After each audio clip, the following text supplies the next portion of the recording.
Assalamualaikum warahmatullahi wabarakatuh.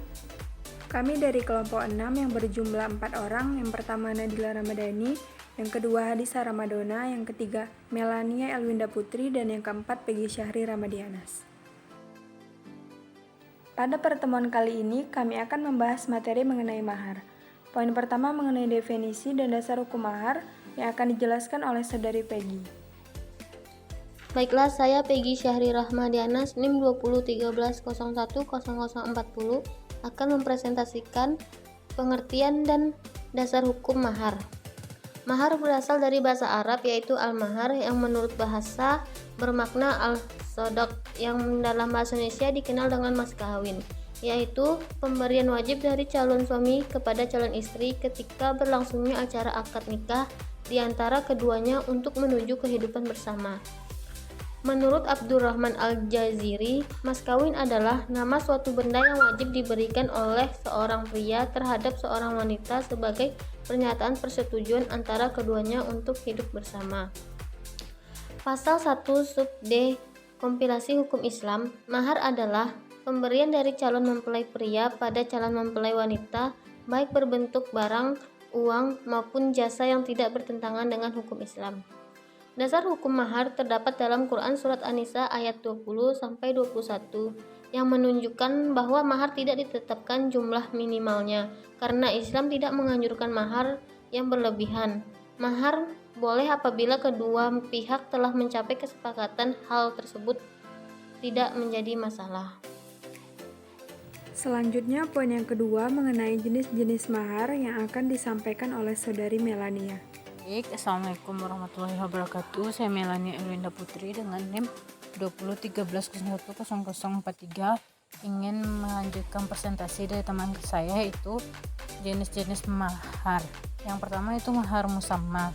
Mahar musamma merupakan mahar yang telah jelas dan ditetapkan akad. Artinya nilai serta kadarnya telah disepakati antara suami dan istri. Para ulama sepakat bahwa membayar mahar menjadi wajib apabila telah berkhalwat atau bersepi-sepi atau berdua-duaan. Mahar juga wajib dibayar meskipun pernikahan rusak karena sebab tertentu jika telah bersenggama. Namun apabila terjadi perceraian sebelum bercampur, maka suami hanya wajib membayar mahar setengahnya saja. Hal ini tercantum dalam surah Al-Baqarah ayat 237. Berikutnya yaitu mahar mitsil.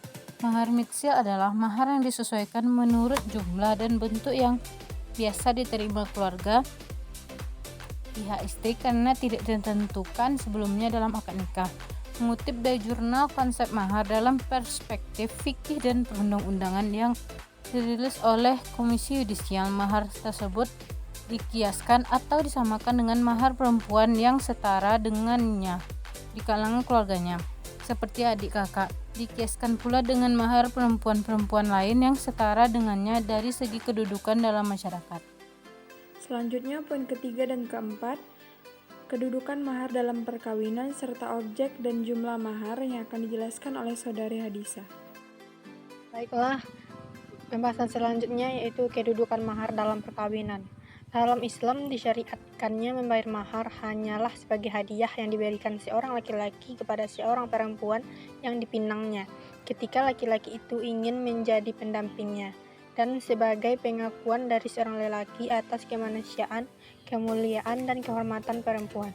Karena itu dalam Al-Quran Allah telah menegaskan dalam Quran Surah An-Nisa ayat 6, yang mana artinya, berikanlah mas kawin kepada perempuan yang kamu nikahi sebagai pemberian yang penuh kerelaan. Maknanya ialah bayarkanlah mahar kepada mereka sebagai pemberian yang setulus hati. Pemberian itu adalah mas kawin yang besar kecilnya ditetapkan atas persetujuan kedua pihak, karena pemberian itu harus dilakukan dengan ikhlas. Wajibnya mahar juga didasarkan kepada sabda Rasulullah SAW yang diriwayatkan oleh Muttafaq alaih, yang mana artinya berikanlah maharnya sekalipun itu cincin dari besi. Mahar merupakan kewajiban yang harus dipenuhi dalam sebuah pernikahan, karena mahar sebagai pemberian yang dapat melanggengkan cinta kasih yang mengikat dan mengukuhkan hubungan antara suami istri. Mahar yang harus dibayarkan ketika akad nikah hanyalah sebagai wasilah atau perantara, bukan sebagai qayah atau tujuan. Karena itu, Islam sangat menganjurkan agar mahar atau mas kawin dalam perkawinan dipermudahkan. Islam tidak menetapkan jumlah besar atau kecilnya mahar, karena adanya perbedaan kaya dan miskin, lapang dan sempitnya rezeki. Selain itu, setiap masyarakat mempunyai adat dan tradisinya sendiri. Karena itu, Islam menyerahkan masalah jumlah mahar itu berdasarkan kemampuan masing-masing orang atau keadaan dan tradisi yang berlaku dalam keluarganya. Segala nas yang memberikan keterangan tidaklah dimaksudkan kecuali untuk menunjukkan pentingnya nilai mahar tersebut, tanpa melihat besar kecilnya jumlah. Jadi diperbolehkan memberi mahar misalnya dengan sebuah cincin besi atau hanya mengajarkan beberapa ayat Al-Quran dan lain sebagainya. Selanjutnya, objek dan jumlah mahar. Besar kecilnya mahar dalam Islam tidak ditentukan oleh agama, mengingat bahwa manusia berbeda-beda dalam hal kekayaan dan kemiskinan. Di samping perbedaan dalam hal adat istiadat, masing-masing bangsa dan kelompok masyarakat, maka dibiarkanlah setiap calon suami menentukan jumlah mahar yang dianggap wajar, berdasarkan kesepakatan antara kedua keluarga dan sesuai dengan kemampuan keuangan serta kebiasaan masing-masing tempat. Yang terpenting dalam hal ini dijelaskan bahwa mahar tersebut haruslah sesuatu yang dapat diambil manfaatnya, baik berupa uang walaupun dalam jumlah sedikit, atau sebentuk cincin walau dalam bentuk sederhana, atau beberapa kilogram beras atau makanan lainnya, atau bahkan mahar boleh ditunaikan dengan pengajaran Al-Quran dan sebagainya. Sepanjang telah disepakati bersama antara kedua belah pihak. Pernah suatu ketika Rasulullah didatangi oleh seorang perempuan yang meminta Nabi untuk mengawini dirinya. Nabi berdiam saja menanggapi permintaan perempuan itu. Kemudian seorang laki-laki pun berkata, "Ya Rasulullah, jika kau tidak berkehendak menikahinya, maka nikahkanlah dia denganku." Kemudian Rasulullah pun menanyakan kepada laki-laki itu apakah ia memiliki mahar pernikahan atau tidak. Laki-laki itu berkata, "Tidak ada yang kumiliki selain sarungku ini." Nabi kemudian menjawab, "Jika kau berikan sarungmu itu sebagai maharnya, engkau tidak memiliki sesuatu untuk kau kenakan.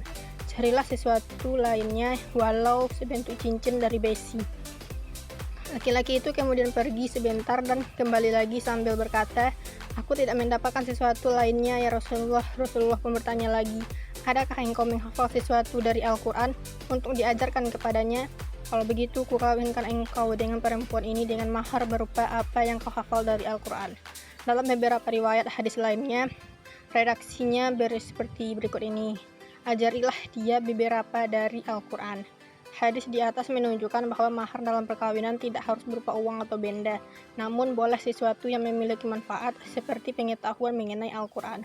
Yang terpenting dalam hal ini adalah persetujuan dari calon istri, tidak bergantung pada sedikit atau banyaknya mahar tersebut.